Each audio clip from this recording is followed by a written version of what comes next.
Magandang gabi muli, mga tagapakinig. Welcome back sa Romansa Diaries kung saan ang bawat kwento ay unti-unting lumalalim at ang init ng damdamin ay hindi na kayang itago. Ngayong gabi, itutuloy natin ang kwento ni na Marco at Alona sa puntong ang mga tingin ay nagiging galaw at ang galaw ay nagiging desisyon. Tahimik ang gabi, mas tahimik kaysa dati. Ako'y nakaupo sa sala, ngunit hindi na ako nanunood. Parang may hinihintay o baka may inaasahan. At tulad ng dati, dumating siya, si Alona. Ngunit ngayong gabi, may kakaiba. Suot niya ang isang malambot na silk top, kulay wine red, na mas lalo pang bumabagay sa kanyang balat. Ang tela ay marahang dumadampi sa kanyang katawan, sumusunod sa natural na hubog nito, lalo na sa kanyang dibdib, na tila mas lalong kapansin-pansin sa bawat paghinga niya. Lumapit siya, hindi na sa kabilang sofa, kundi sa tabi ko, napakalapit.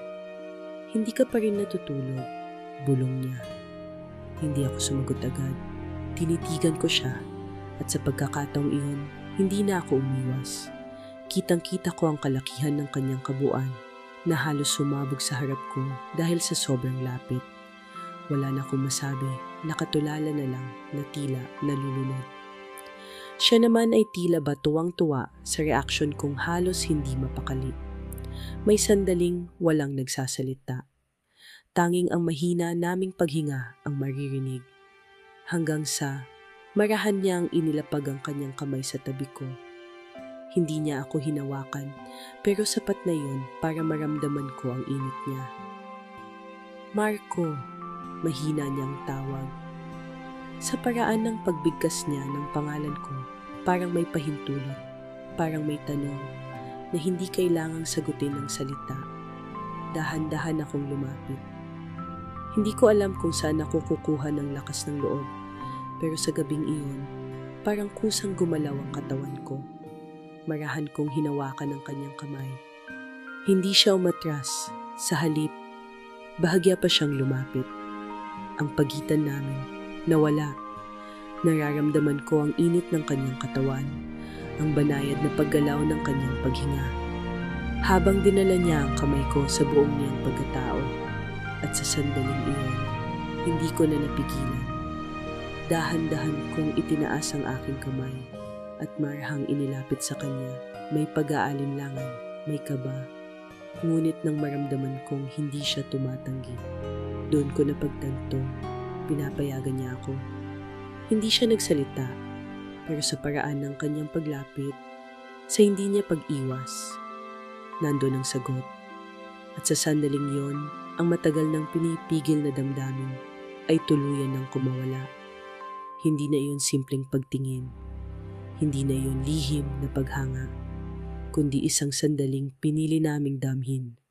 Kahit alam naming mali, kahit alam naming delikado, walang kailangang sabihin.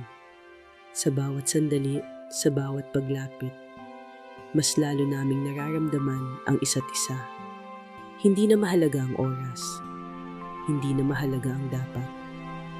Dahil tila ba ito ay una at huling pagkakataon na di ko dapat palagpasin. Dumaloy ang aking kamay sa buong pagkatao ng magandang babae na nasa harapan ko. At nakatingin din siya sa akin na tila nabibighani sa aking pagkalalaki. Walang pinaglagpas na sandali, nagmamali pero may pag-iingat. Hindi marahas pero may gigil. Ang bawat pag-indayog ng ritmo sa gabing ito at ramdam naming dalawa. Mabilis, mabagal, sa ibabaw at sa ilalim. Bawal lakbay ng aming mga labi ay kapalit ng kiliti na kailanman ay hindi namin inasahan na mangyayari.